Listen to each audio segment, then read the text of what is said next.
अस्सलाम वालेकुम जी, मैं हूं फैसल अब्बास और मेरे साथ इंतज़ार हैदरी साहब मौजूद हैं जो कि पॉलिटिकल अफेयर्स हों या फिर पार्लिमानी अमूर हों, उनको बड़ा करीब से देखते हैं, कवर करते हैं।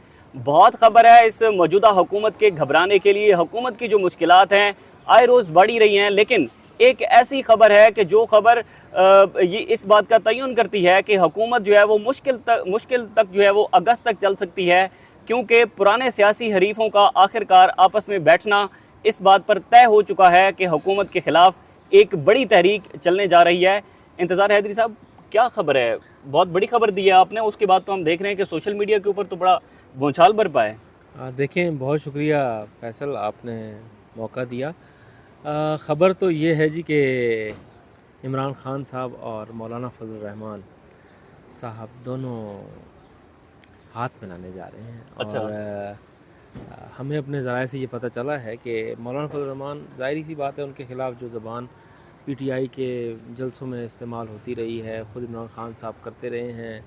अली अमीन गंडापुर अभी भी उनके एक सियासी मुखालिफ होना अलग होता है, लेकिन जिस तरह से उनके हवाले से अल्फाज इस्तेमाल किए जाते थे, फिर जैसे सोशल मीडिया पे मौलाना साहब के हवाले से बातें की जाती थी, तो उसके बाद ये तवक्को लोग शायद नहीं कर रहे थे कि इनका इत्तेहाद हो सकता है। लेकिन जब पहली मरतबा असद कैसर आए थे ना, तो उससे पहले जब मैंने खबर दी थी कि मौलाना फजल रहमान के पास पीटीआई का एक आला सतही वफ़द आ रहा है, उस वक्त भी ये कहा गया था कि ये कैसे होगा, ये नहीं हो सकता, पीटीआई कभी नहीं जाएगी। ख़ुद पीटीआई के लोगों ने ये कहना शुरू कर दिया था कि ऐसा मुमकिन नहीं है। हाँ। लेकिन देखें, सियासत में कुछ भी हरफ आखिर नहीं होता। मौलाना फजल रहमान और इमरान ख़ान माजी में एक दूसरे के साथ मिल के चले हैं। आप माजी में ज़रा जाके देखें कि किस तरह से मौलाना फजल रहमान और इमरान ख़ान एक दूसरे के साथ चलते रहे हैं। बाद में इख्तिलाफ़ात आ गए थे। आपको पता है कि जब 2008 के इलेक्शन थे, उससे पहले जो सूरत हाल थी, जब बाइकाट का ऐलान हुआ था, तो उस वक्त मोहतरमा बेनज़ीर भुट्टो ने ये कहा था, 2008 के इलेक्शन से पहले मोहतरमा तो शहीद हो गई थी, लेकिन उन्होंने ये कहा था, और मियां नवाज शरीफ को भी ये कहा था कि आप ये बाइकाट मत करें, इलेक्शन में जाएं, और बाइकाट का फ़ायदा नहीं होता, उल्टा नुकसान होगा। तो मियां साहब भी मान गए, और पीपल्स पार्टी तो थी इलेक्शन में। इमरान खान साहब ने बाइकाट के ऊपर बुरा मनाया था। अच्छा, मौलाना फजल रहमान साहब भी मान गए और वो इलेक्शन में चले गए। बाद में देखें, फिर उनके पास कश्मीर कमेटी आई, फिर उसी को लेके जिस तरह से सियासत या उसके ऊपर जो तनकीद की गई, मुसलसल की जाती रही। अच्छा, मैं फिर उधर आ जाता हूँ कि JUI में और PTI में बहुत ज़्यादा इख्तलाफात सामने थे। अगर देखा जाए, खुसूसन इमरान खान की हुकूमत को अगर किसी ने टफ़ टाइम दिया है ना, सही मानों में अगर अपोजिशन की, तो मौलाना फजल रहमान ने की है। उन्होंने मिलियन मार्च किया, कराची से निकले, इस्लामाबाद आए, यहाँ के बैठे रहे, एक बड़ा धरना दिया, बड़े लोग लेके आए, और ये समझें कि वो क़यादत कर रहे थे साबका अपोजिशन की। और फिर जब PDM बनी, तो PDM की सरबराही भी मौलाना फजल रहमान के हिस्से में आई थी। तो तवक्को लोगों को नहीं थी कि शायद ऐसा होगा। लेकिन आप देखें, असद कैसर जब गए पहली मरतबा, तो कुछ बातें हुई, गिले शिकवे होते हैं, फिर दूसरी मरतबा गए, फिर तीसरी मरतबा गए। देखें, एक सबसे अहम चीज़ जो है ना, वो इसमें ये है कि मौलाना फजल रहमान के बहुत करीबी दोस्त हैं महमूद खान अचकज़ई। ऐसे ही है। और महमूद खान अचकज़ई इस वक्त सरबराही कर रहे हैं उस अपोजिशन इत्तेहाद की, जिसमें PTI शामिल है, जिसमें मजलिस वहदत मुस्लिमीन शामिल है, जिसमें ख़ुद पख्तूनख्वा मैप शामिल है, जिसमें अब JUI शिरानी ग्रुप भी शामिल हो चुका है, ठीक है, उसमें अख्तर जान मेंगल भी शामिल है। तो ये अपोजिशन की जो जमातें हैं, वो एक तरफ जमा हो रही हैं। अब जब मौलाना फजल रहमान अगर जमा हो जाते हैं, उनके साथ मिल जाते हैं, तो ये कोई आसान चीज़ नहीं होगी मौजूदा हुकूमत के लिए, जो पहले ही बहुत कमज़ोर बुनियादों पर खड़ी हुई है। इसके लिए आसान नहीं होगा चीज़ों को आसानी के साथ चलाना। ज़ाहिर है कि शहबाज शरीफ के या मियां नवाज शरीफ के अपने ताल्लुकात हैं मौलाना फजल रहमान के साथ। मौलाना फजल रहमान के साथ मिलने के लिए भी मियां नवाज शरीफ कुछ अर्सा पहले गए थे। उसके बाद इसहाक डार भी उनसे मिलने आए थे। वो वज़ीर-ए-आज़म मियां शहबाज शरीफ का पैगाम भी लेकर आए थे, लेकिन मौलाना मानने के लिए तैयार नहीं है। मौलाना ये कहते हैं कि हमारे साथ भी ज़्यादती हुई है, इस इलेक्शन में भी ज़्यादती हुई है, हम नताइज को तस्लीम नहीं करते। उन्होंने तो यहाँ तक कहा मियां नवाज शरीफ साहब को कि आप हमारे साथ आके बैठें, इस वक्त जमहूरियत के लिए आपका हमारे साथ बैठना ज़्यादा ज़रूरी है। तो इस वक्त जो सूरत हाल है वो ये है कि मौलाना फजल रहमान जो है वो ये समझ रहे हैं कि जो तहरीक इस वक्त चल रही है अपोजिशन की, वो किसी हद तक दुरुस्त चल रही है। मौलाना के जो तहफ़्फ़ुज़ात थे वो मैं जैसे कह चुका हूँ, इसके अलावा भी कुछ और चीज़ें थी जो तहफ़्फ़ुज़ात मौलाना के थे, वो मौलाना ने अपने पहुँचाए। जो वफ़द मिलने आया था उसके पास, उस वफ़द ने जाके इमरान खान साहब के साथ वो बात की। इमरान खान साहब ने बहुत से जो तहफ़्फ़ुज़ात हैं उनको कहा है कि हम इनको एड्रेस करेंगे, इनको हल करेंगे और इसका हल निकालेंगे। उसके बाद फिर इमरान खान का पैगाम भी मौलाना फजल रहमान साहब के पास पहुंच चुका है। अच्छा, ठीक है। और उस पैगाम के बाद अब चीज़ें जो हैं वो आगे इस तरह से बढ़ेंगी कि जो मेरे ज़राए मुझे बता रहे हैं कि 3 रुकनी कमेटी बनाई जाएगी, दोनों पार्टी की तरफ से। JUI के 3 अरकान होंगे, 3 सीनियर रहनुमा होंगे, PTI के 3 सीनियर रहनुमा होंगे। PTI में शायद एक रहनुमा जो है वो जो अपोजिशन इत्तेहाद है उसमें से भी ले लिया जाए ताकि चीज़ों को अच्छे तरीके से चलाया जाए। एक मुतफ़िक़ा एक मुतमली पहले मुरतब की जाएगी, फिर उसे तहरीरी शक्ल में लाया जाएगा, एक मुआहदे की सूरत में होगा। अच्छा। और अगर इत्तेफ़ाक़ राय हो जाता है तो फिर ये बाकायदा मुआहदा होगा। इस मुआहदे के ऊपर मौलाना फजल रहमान भी दस्तखत करेंगे। अच्छा। और इमरान खान भी दस्तखत करेंगे। अच्छा। ताकि कोई इस मुआहदे से पीछे ना हटे। अगर ये मुआहदा हो जाता है, ये इत्तेफ़ाक़ राय हो जाता है, तो ये किसी सूरत मुस्लिम लीग नून के लिए और मौजूदा वफाकी हुकूमत के लिए नेक शकून नहीं होगा। तो चांसेस क्या हैं, आपको क्या लगता है? ज़ाहिर है JUI के आप सारी उनकी बीट कवर करते हैं, JUI के क्या कोई तहफ़्फ़ुज़ात सामने आए हैं या फिर चांसेस कितने हैं कि? देखिए, मैंने आप जैसे तहफ़्फ़ुज़ात की आप बात कर रहे हैं ना कि तहफ़्फ़ुज़ात तो JUI के जो हैं वो मैंने आपको बताए हैं, बहुत से हैं जिनमें जैसे मैंने कहा कि मौलाना किसी से इख्तलाफ करते हैं तो उसमें भी वो एक रख रखाव लाजमी रखते हैं। PTI की तरफ ऐसा नहीं था। ठीक है, PTI में आपको पता है PTI का कल्चर ही मुख्तलिफ है, मौलाना का कल्चर मुख्तलिफ है, लेकिन चीज़ें मुख्तलिफ होती हैं फिर इकट्ठी भी चलती हैं। ये सियासत में दरवाजे बंद नहीं होते किसी के लिए। ठीक है, वो तहफ़्फ़ुज़ात मौलाना ने अपने बिल्कुल खुल के रखे थे सामने।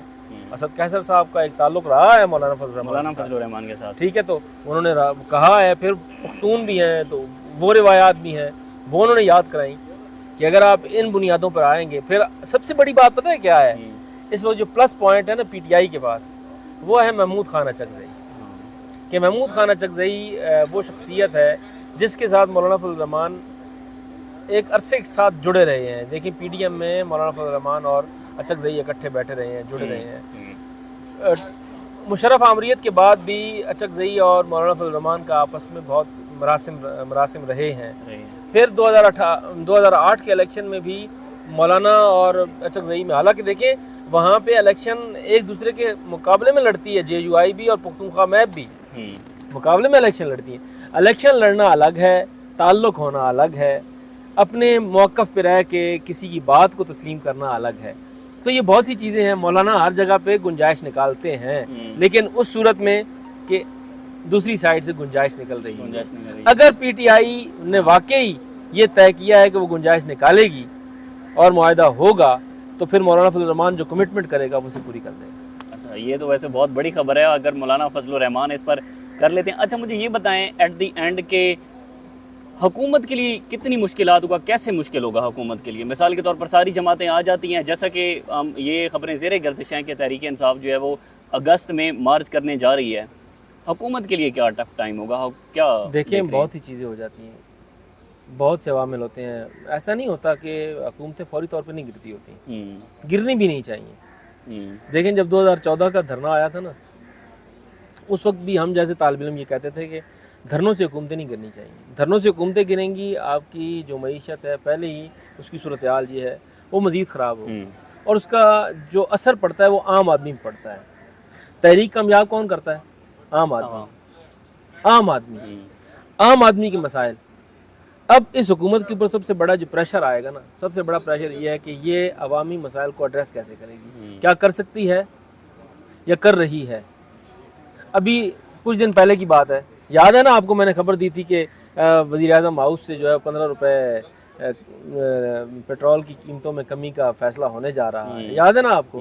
ठीक है, अच्छा, उसके 6 घंटे बाद एक खबर आ गई कि नहीं, वो 4 रुपये जो है और समथिंग 4 रुपये कुछ पैसे का जो है वो होगा, कमी होगी। अच्छा, वही हुआ।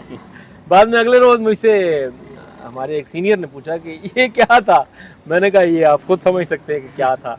ठीक है, तो जब सिचुएशन ऐसी होगी तो क्या ये अवामी मसाइल को एड्रेस कर सकेंगे? बिल्कुल नहीं। देखें अपोजिशन, जो भी अपोजिशन हो, वो अपोजिशन में नून लीग हो, वो JUI हो, वो पीपल्स पार्टी हो, वो PTI हो, वो कोई कौम परस्त जमात हो, कोई मजहबी सियासी जमात हो, वो जब अपोजिशन में होती है तो वो अवामी इशूज़ को उठा लेती है और अवाम भी ये समझती है कि कम से कम हमारी आवाज़ ऐवान इक़्तिदार तक तो इनके ज़रिए पहुँचेगी ना, पहुँच रही है। ठीक है। तो अब अवामी इशूज़ को उठाएगी, अपोजिशन उठा रही है। सबसे बड़ा मसला है महंगाई का, दूसरा मसला है बेरोज़गारी का, तीसरा मसला है मुसलसल गिरती हुई कीमत का, रुपए की कीमत मुसलसल गिर रही है।